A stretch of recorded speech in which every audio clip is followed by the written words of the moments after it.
आपको एक लिस्ट बनानी है। किन लोगों की? उन्हीं लोगों की जो आपका नेटवर्क है।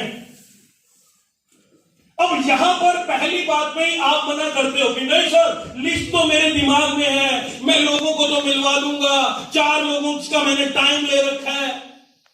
आपके प्लान कहते हैं लोगों को मिलने चले, आप कहते सर 4 लोगों का टाइम ले रखा है ना सर, पहले प्लान दिखाने चलते ही तो। बुरी आदतों को एक बार भी होने नहीं देना होता। क्या? एक बार भी। कभी आपने देखा कि आर्मी में, फौज में एक गुनाह की माफी मिल जाए आपको, एक गलती की माफी मिल जाए? होता है? क्यों? सर बर्दाश्त नहीं उनको, इनडिसिप्लिन, उनको पता कि हम डिसिप्लिन पे टिके हुए हैं, एक गलती की भी गुंजाइश नहीं है। यहां क्या होता है, अपने खुद ही जब सामने वाला कहता है कि सर मैं मिलवा दूं लोगों से, बिना लिस्ट किए, बिना प्रोस्पेक्टिंग के, बिना कैटेगराइज किए आप मिल लेते हो, उसके बाद आपकी बात क्यों सुनेगा? पहली चीज पे ही आपने नहीं टोका। और मैं एक बात आपको बता दूं, सुन के आपको बहुत कड़वी लगने वाली है, ये जितने भी लीडर्स ऐसा होने देते हैं सर, ये आपकी कमजोर लीडरशिप की निशानी है। सॉरी टू से, डर है आपके अंदर कि इसे अगर बोलूंगा कि ऐसे ही काम करना है, इसने काम करने से मना कर दिया तो वही तो निर्धारित कर रहा है आपकी जिंदगी को। आप थोड़ी अपनी टीम को कमांड करेंगे, वो करने लग गया from the very first day. गलत को गलत कहने की हिम्मत ही नहीं जनरेट हुई, मना ही नहीं कर पाए हम। सोच के देखिए आपने उसे पहले इनिशियल स्टेप पे क्या लेसन दिया। आपने कहा ये करना है, उसने कहा सर कर लेंगे, बाद में करेंगे ना, सोचेंगे देखेंगे। आपने कहा चल ठीक है छोड़। उसको क्या मैसेज गया?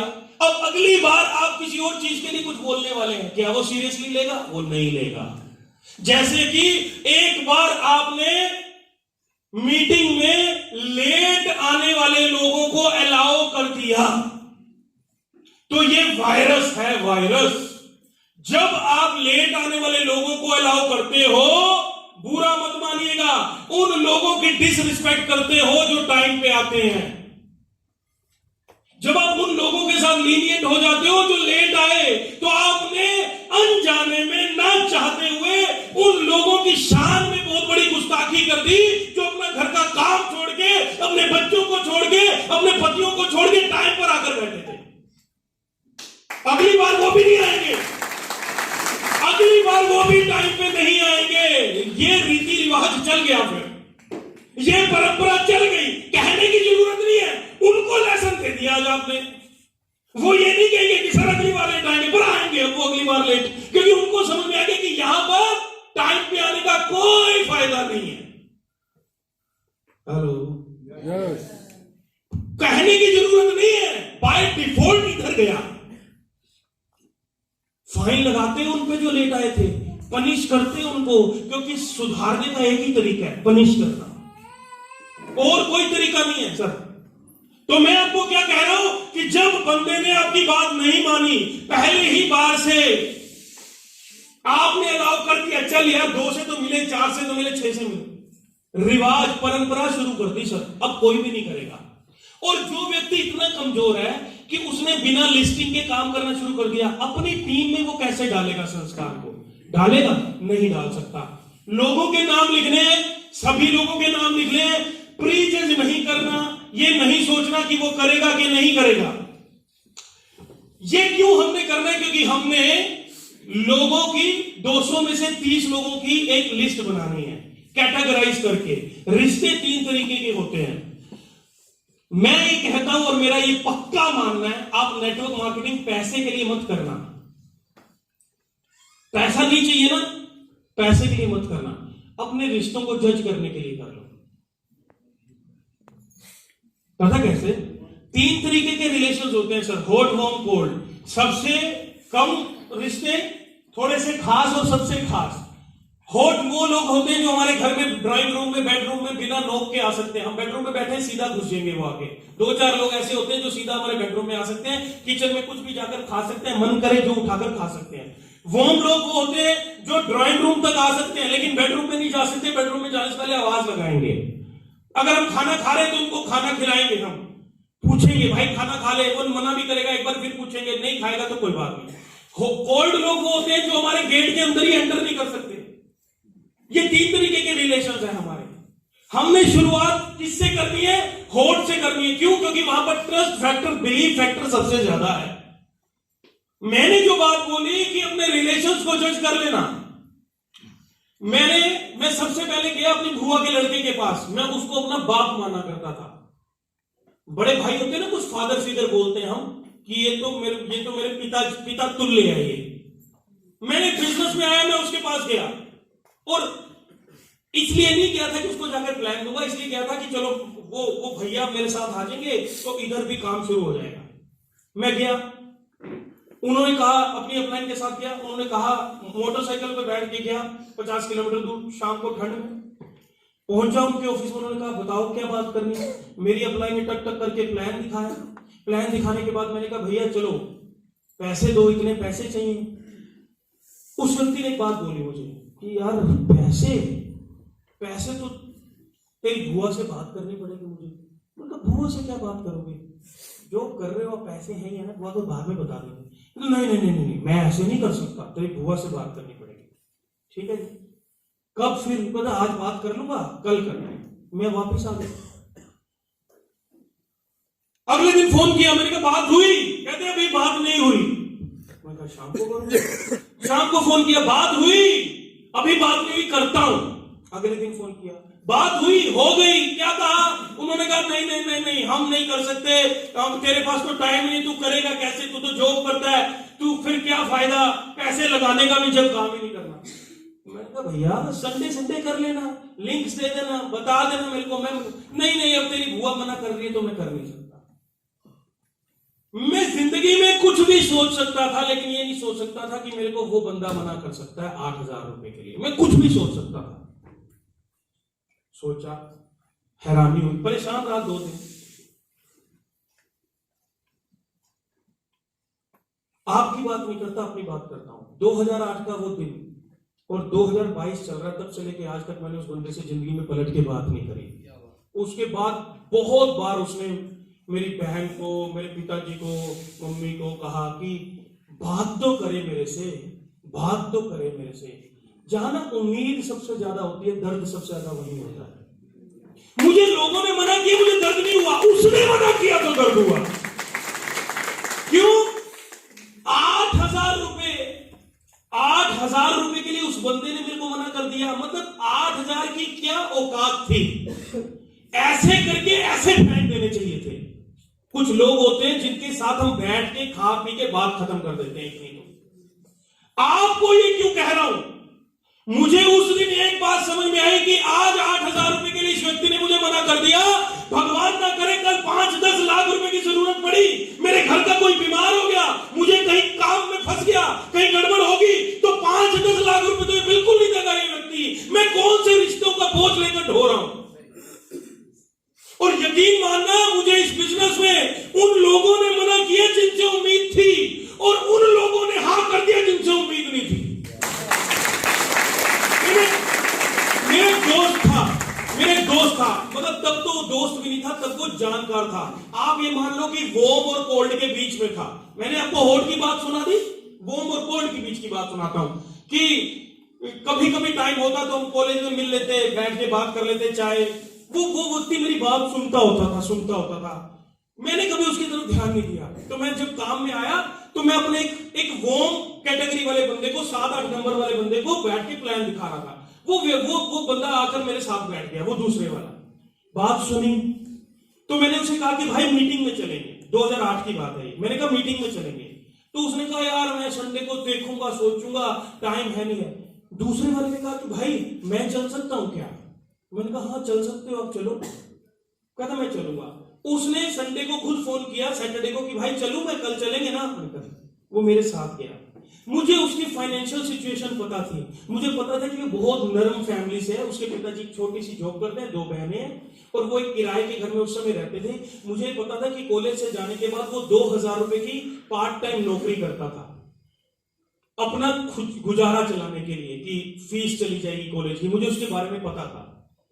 तो मीटिंग देख कर आए, मीटिंग बाहर निकले, वो कहता भाई मैं करूंगा। पैसे कितने चाहिए? मैंने कहा 8,000 रुपए। 8,000 रुपए उस व्यक्ति के लिए उस टाइम इतनी बड़ी बात थी जितनी आज के 8 लाख रुपए हैं, क्योंकि वो व्यक्ति के पास पैसे नहीं थे।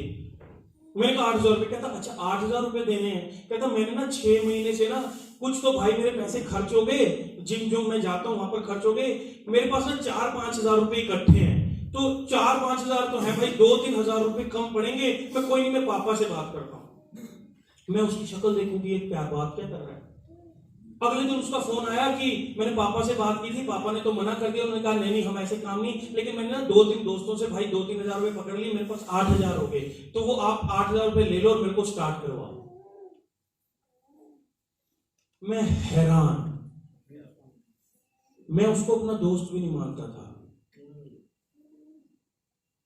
खैर गया, पैसे लिए। वो कहता आप थोड़े से परेशान लग रहे हो, मतलब कोई बात है क्या? मैंने कहा भाई एक बात है, साला मुझे समझ में नहीं आ रहा, तू कर क्यों रहा है? तू मतलब मैंने अपने खास दोस्तों को बोला, रिश्तेदारों को बोला, उन्होंने मेरी बात पे यकीन नहीं किया, तू क्यों कर रहा है? तेरे पास पैसे भी नहीं है।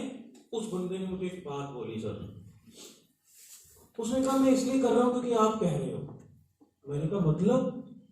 कहता मेरी नजर में आपसे आपकी शुरू से रिस्पेक्ट है, जब आप कॉलेज में बैठा करते थे मैंने आपको हमेशा देखा कि आप बाकियों से अलग हो, आप कोई फालतू, आपने कभी मस्ती नहीं की, कोई फालतू किसी से कोई गलत बात नहीं की, आप अपने काम में रहते थे या पढ़ाई में रहते थे, मैं आपको शुरू से नोटिस करता था और मेरी नजर में आपकी रिस्पेक्ट है। मुझे नहीं पता भाई मैं इस काम में मेरा कुछ बनेगा, मेरे पैसे आएंगे नहीं आएंगे, ये भी चाहे मुझे कोई गम नहीं है, लेकिन मुझे ये काम इसलिए करना है क्योंकि आप कह रहे हो, मुझे आपके ऊपर और यकीन मानना 2008 का वो दिन और 2022 का आज का वो दिन, उस दिन के बाद वो आदमी मेरे घर का हिस्सा बन गया, मैं उसके घर का हिस्सा बन गया। ऐसा लगता है कि शायद पिछले जन्म के भाई हैं हम। तो अगर ये बिजनेस अपने लोगों की औकात दिखा भी देगा ना, तो कुछ बहुत सच्चे और अच्छे रिश्ते भी देगा आपको। कुछ ऐसे लोग अचानक से आपको मिलेंगे जो आपके परिवार का हिस्सा, आपकी फैमिली का हिस्सा, आपकी जिंदगी का हिस्सा इसलिए नहीं बन जाएंगे कि वो ये काम कर रहे हैं, वो इसलिए बन जाएंगे कि उनकी नेचर आपको पसंद आ जाएगी और आपकी नेचर उनको पसंद आ जाएगी। ऐसे लोग भी ये काम देगा आपको। लेकिन मैं ये कहता हूं कि पैसों के लिए करना ना करना, लेकिन इन रिलेशंस को, जो सो कॉल्ड रिलेशन हम ढो रहे हैं, देख तो लो। जो आपको कहता है तेरे लिए जान दे दूंगा, भाई जान हाजिर है, वो आपके एक बार कहने में 5-7-10 प्रोडक्ट खरीदेगा कि नहीं खरीदेगा? इंजेक्शन है, इंजेक्शन 5-10 हजार रुपए का, लगाओ, रिलेशन टेस्ट कर लो। रिलेशन टेस्ट होता है ना। तो ये सबसे पहली चीज कि हमें ये लिस्ट बनानी है। अब क्यों बनानी है, कैटेगराइज क्यों करनी है? क्योंकि जब हमें किसी सामने वाले के पास जाना है प्लान दिखाने के लिए, तो कुछ चीजें हैं जो हमें जानकारी देनी बहुत जरूरी है अपनी अपलाइन को उसके बारे में। और वो चीजें क्या हैं? वो ये चीजें हैं। हम क्या करते हैं कि हमने अपनी अपलाइन को कहा कि सर एक बंदे से मिलना, प्लान दिखाने जाना है शाम को 7 बजे। अपलाइन कहा चलो चले, 7 बजे आप उसके पास पहुंच गए। अब वो जो 7 बजे वाला मैटर है, हरियाणा पंजाब में आपको पता है शाम को कौन सा मैटर होता है। हम उसके पास पहुंच गए। अब वो बंदा था दुकानदार। शाम को 7 बजे, सुबह से लेकर शाम की 7 बजे की उसे वेट रहती है कि 7 कब बजेंगे और 8 PM कब खुलेगी। तो सच है सर, इसमें कौन सा पर्दा है? हम तो मशहूर है हरियाणा पंजाब वाले। मुझे इसलिए पता है क्योंकि मेरे पिताजी इसी वाली कैटेगरी में है, तो इसलिए मैं मेरा क्लोज वॉच है बंदों पे। तो क्या हुआ जी, आप उसके पास पहुंचे अपनी अपलाइन को लेके, और जैसे ही पहुंचे, अब हमारी तो आदत है हम ना इधर देखते ना उधर देखते, जाके रहनेतस की बात शुरू करते हैं। रहनेतस है, ये रहनेतस होगा, ये बोतल है, ये है। अब वो आपने बोतल रख दी टेबल पे, एक बोतल टेबल के नीचे पड़ी हुई है, तो वो आपने जाकर बोतल रख दी, वो आपकी बोतल नहीं देख रहा, वो अपनी वाली बोतल देख रहा है। आप उसे कह रहे हैं कि ये देखिए इसमें इंग्रेडिएंट है, वो कह रहा है कि इंग्रेडिएंट इसमें पता नहीं क्या, तो इससे कोविड हुआ नहीं मुझे, मेरा कोरोना में इसी ने तो टाइम पास करवाया भाई। आप कहेंगे ये देखो ये बेहतरीन प्रोडक्ट है, वो कहता प्रोडक्ट तो ये भी बेहतरीन है। आप जितना मर्जी जोर लगा लें, जितना मर्जी, अब थोड़ा सा आपको सुन के अजीब लगेगा, वो व्यक्ति आपके साथ जुड़ने वाला नहीं है। जानते हैं क्यों? क्योंकि वो आपकी बात ही नहीं सुन रहा। सुना रहे हैं आप, सुन नहीं रहा, वो अंदर से गालियां दे रहा है कि ये अब मेरी शाम खराब कर रहे हैं, इस समय आकर क्यों बैठे। सच में उसको ये लग रहा है कि भाई या तो लगाए साथ में या जाए, ये बीच में कबाब में हड्डी ना बने अभी। तो बहुत देर तक तो वो बैठा रहेगा, थोड़ी देर बाद कह देगा भाई साहब पीते हो, आप नहीं रुकेगा, फिर खाद जीते हो तो निकलो। सच ये है कि वो नहीं सुन रहा। अगर आपने अपनी अपलाइन को बुलाया, बताया होता कि शाम को, उसका इंटरेस्ट बताया होता कि शाम को 7 बजे जिस बंदे के पास जा तो रहे हैं सर, लेकिन शाम को 7 बजे कार्यक्रम चालू होता है, तो फिर आपकी अपलाइन को, एक ऐसी अपलाइन को चुन के एक ऐसे हीरे को आपके साथ भेजती, एक ऐसा हीरा चुनते अशोक नारायण जी, एक हीरा ढूंढ के लाते। और मैं सच बता रहा हूं, अपलाइन एक ऐसी चीज है जो पैदा कर देती खड़े खड़े, एक कोई ना कोई हीरा ढूंढती और कहती कि फिर इनको लेकर जाइए आप।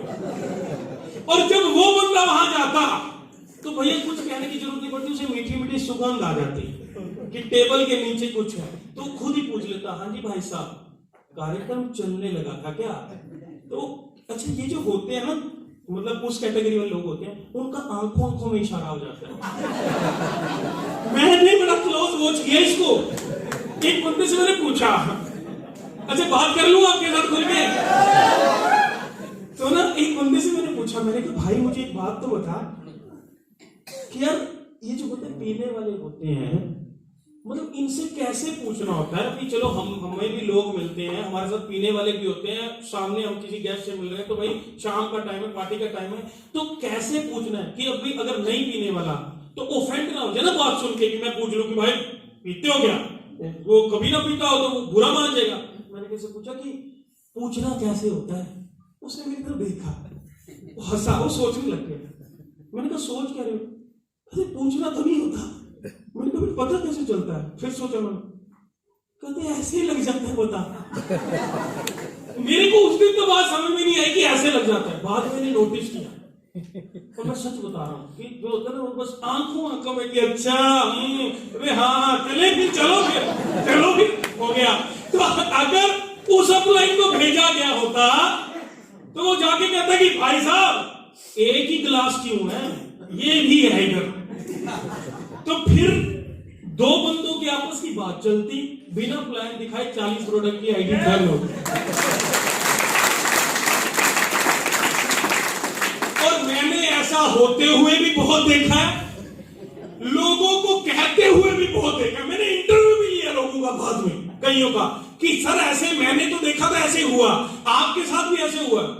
वो एक बंदे से मैंने पूछा, बहुत बड़े लीडर थे वो, मैंने पूछा ऐसे होता है क्या सर? वो कहते एक बात बताऊं, कहते जो 90% मेरे लीडर है ना, तो बिना प्लान के ही आए थे।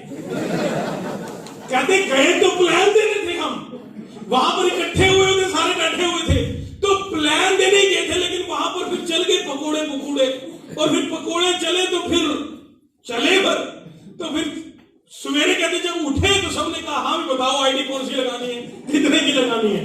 तो ये हुआ। अब आपने ये नहीं सोच लेना कि वे तो बंदा आया था, हमने कुछ कह दिया कर दो चढ़ दो। ये नहीं कह रहा हूं आपको, अपने मतलब की बात नहीं निकालनी। मैं आपको ये कह रहा हूं कि जो करते हैं, जो हैं उस तरीके के, उनको ये समझनी चाहिए, और आपको भी एटलीस्ट समझना चाहिए कि उस समय ना जाओ आप। दूसरा एग्जाम्पल देता हूं आपको। भाई आप एक बंदे को प्लान दिखाने चले गए अपनी अपलाइन को लेके, जब घर में घुसे, आपकी इतनी की गलती थी कि आप जब घर में घुसे उससे 2 मिनट पहले पति पत्नी की आपस में बर्तन बजने बंद हुए हैं। 2 मिनट लेट हो गए आप। 2 मिनट पहले पहुंच जाते तो बर्तनों की आवाज भी आती, चप्पल उठा के वो उसको मार रही है, वो उठा के उसको मार रहा है बर्तन। लेकिन आप 2 मिनट, अभी 2 मिनट पहले युद्ध विराम हुआ है, शांति 2 मिनट पहले हुई थी, और 2 मिनट बाद आप वहां पर हेलो सर रेंटस से आए। तो एक बात याद रखना, उन हाथों ने हथियार छोड़े हैं, चलाना नहीं भूलेगा। जो भी बंद हुआ है वो शुरू भी होगा। और पहले तो एक दूसरे पे चल रहा था, अब आप फंसे हो, तो आपका जो होगा कोई बचाने वाला नहीं। अब मैं ये क्यों बता रहा हूं, क्योंकि आपने नहीं समझा सिचुएशन को। मैं आपको क्या समझाना चाह रहा हूं कि भाइयों, जाने के बाद रेनेटस नहीं, थोड़ी कॉमन सेंस भी लगानी है, पहले जानकारी भी देनी है पहले। अच्छा एक चीज और सब सुनिए आप, सामने वाले की पर्सनैलिटी भी बड़ी मैटर करती है, उसको भी समझना पड़ेगा। अगर आप एक प्रोफेसर साहब के पास गए हो ना, कॉलेज के प्रोफेसर हैं, जो रिटायर्ड प्रोफेसर जिन्होंने एमफिल की क्लासेस को पढ़ाया है, कभी अगर आपने किसी प्रोफेसर साहब को देखा, विद ड्यू रिस्पेक्ट मैं ये बात बोल रहा हूं, बड़े सलीकेदार लोग होते हैं ये, डिसिप्लिन बात करेंगे, नाप तोल के करेंगे, आपको जज कर लेंगे नीचे से ऊपर तक, आपके जूतों की पॉलिश देखेंगे, कपड़े देखेंगे, ये देखेंगे आपको टाई बांधनी, टाई आपने गले में डाली है लेकिन आपको आती भी है कि नहीं आती वो भी देखेंगे।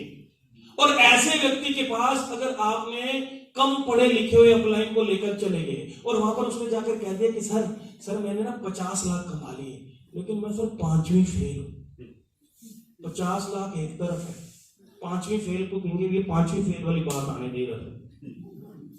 उनके लिए क्या मायने रखता है? पढ़ाई, पैसा नहीं रखता सर। वो आपको पहले पसंद करेंगे। आप एक रिटायर्ड कर्नल के पास गए, एक आर्मी के ऑफिसर के पास गए हो, 7:30 बजे का टाइम था, 7:35 में पहुंचे हो, पहले ही रिजेक्ट हो गए हो आपको 7:25 में पहुंचना है सही कपड़ों में, और वहां जाकर टू द पॉइंट बात करनी है, वहां जाकर कोई फालतू की बात इधर उधर की नहीं करनी। मैं आपको क्या समझा रहा हूं कि पर्सनैलिटी समझना बहुत जरूरी है, नॉलेज समझना बहुत जरूरी है, एजुकेशन लेवल समझना बहुत जरूरी है सामने वाले का। पढ़े लिखे के पास पढ़े लिखे को जाने देना है और कम पढ़े लिखे के पास कम पढ़े लिखे वाली अपलाइन को लेकर जाना। लोग को रिलेट करते हैं, को रिलेट कि यार ये मेरे जैसा व्यक्ति है, ये कर सकता है तो मैं क्यों नहीं कर सकता, को रिलेट करते हैं।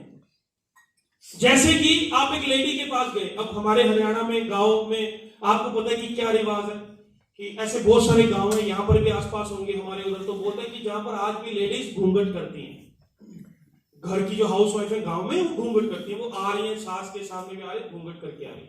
अब उस लेडी को प्लान दिखाने के लिए एक मैडम जी चले गए और मैडम जी ने कोट पैंट टाई लगाई हुई है, जूते पहन रखे हैं, बाल बांधे हुए बढ़िया से, वो नेल पॉलिश लगाई हुई है, 4 बाल इधर के रंगे हुए हैं, और उस बहन जी को प्लान दिखाने गए हो। जोर लगा लेना, जोर लगा लेना, आपके वहां से जाने के बाद उनकी सास की एंट्री होगी उसकी जिंदगी में, क्योंकि खबरदार अगर इसके साथ खबरदार ये हमारे घर में दोबारा दिखी तो क्या करने आई थी ये, काम नहीं, ऐसे लोगों के साथ हमारा कोई आना जाना नहीं है। तो वहां पर अगर जाना है तो उस तरीके के कपड़े पहन के जाना है, कॉर्पोरेट सेक्टर की लेडी के पास जाना है तो फिर वैसे पहन के जाना है। मैं क्या समझा रहा हूं, जैसा व्यक्ति वो समझना है ना सर, पर्सनैलिटी को समझना है। ऐसा करना क्यों है? ताकि वो आपको पसंद करे।